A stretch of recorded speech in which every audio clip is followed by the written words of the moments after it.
یا سیدی، ماہ ربیع الاول کا چراغاہ کچھ لوگوں کو ہضم نہیں ہوتا۔ اب آپ نے ماہ رمضان کی آمد کی خوشی پر بھی چراغاہ کا اعلان فرمایا، اب یہ بھی ہضم نہیں ہو رہا۔ اس بارے میں کچھ مزید ذہن سازی فرما دیجیے کہ اس اعلان کرنے میں کیا حکمتیں ہیں؟ جن کے ہضم خراب ہیں وہ اپنے ہضم کا علاج کریں۔ پھر ان کو یعنی یہ جو شادیوں میں لاکھوں روپے کے سجاوٹیں کرتے ہیں، یہ ہضم ہوتا ہے کہ نہیں تو پوچھو ان کو۔ عقیقے میں کرتے ہیں، پتہ نہیں کن کن مواقع پہ کرتے ہیں۔ پھر اپنے اپنے ملک کی جو وطن ہے، جیسے ہمارے یہاں پاکستان کا 14 اگست کو وہ یوم آزادی ہے، کتنا چراغا ہوتا ہے، یہ پوچھو ان کو ہضم ہوتا ہے کہ نہیں تو بولتے ہیں کو نہیں ہضم نہیں ہوتا۔ تو یہ ویسے بھی میں یہ سمجھانے کی درس کر رہا ہوں کہ اپنے ہاضمے کا علاج کر دیا جائے، کہ جب کوئی کام شریعت منع نہ کرتی ہو نا اور وہ کیا جائے تو وہ قابل ہضم ہوتا ہے جی۔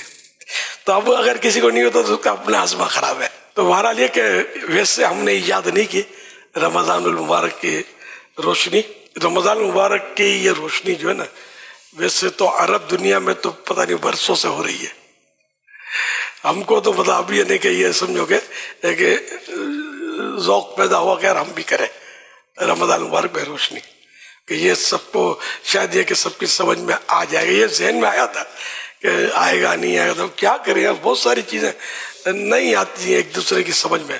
تو میں نے وہ آپ کو فارمولہ بتا دیا نا کہ اگر شریعت اس کی اجازت دیتی ہے، اس کے باوجود کسی کو وہ بات ہضم نہیں ہوتی تو یہ اپنے ہضمے کا علاج کرے، اس چیز کو غلط نہیں کہہ سکتے۔ اب جیسے کہ کسی کو تندور کی روٹی ہضم نہیں ہوتی ہے نا، تو اب تندور کی روٹی خراب ہے، تمہارا ہضمہ خراب یار۔ تندور کی روٹی دنیا کھائی رہی ہے نا، قورمہ کھائی رہی ہے، بریانی کھائی رہی ہے۔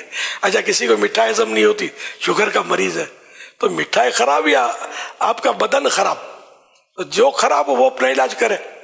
تو اسی طرح رمضان شریف کی مطلب ہے کہ استقبال کے لیے تو سارا ہی سال جنت سجائی جاتی ہے۔ جیسے رمضان پورا ہوا، چاند رات آ گئی نا، تو جنت کی سجاوٹ شروع ہوئی، وہ پورا سال جنت سجائی جاتی رہے گی۔ یہ اس احترام رمضان کا یہ عالم ہے۔ تو یہ کہ ہم نے اگر گھر تھوڑے دن کے لیے سجا لیا تو کیا مطلب، اس میں کیا ہو گیا؟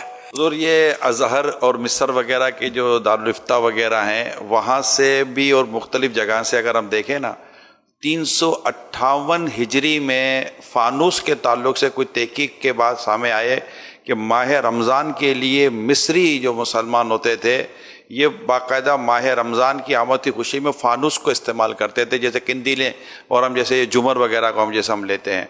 اور وہاں سے یہ چلتے چلتے چلتے چلتے پورے عرب دنیا کے کئی ممالک میں یہ طریقہ پھیل گیا کہ ماہ رمضان کی آمد پر یہ سرا سجاوٹ کیا کرتے ہیں۔ تو یہ آج کی نہیں ہے، یہ تو صدیوں سے عاشقان ماہ رمضان اپنے اپنے طور پر ماہ رمضان کی آمد کی خوشی میں سجاوٹ کا نظام تو لے کر چلے آ رہے ہیں۔ ہم اب اس طرف توجہ گئی ہے۔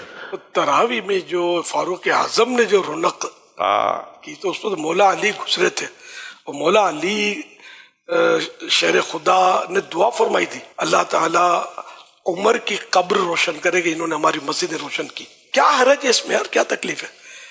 حضرت علی کا ارشاد ہضم ہوا کہ نہیں ہوا؟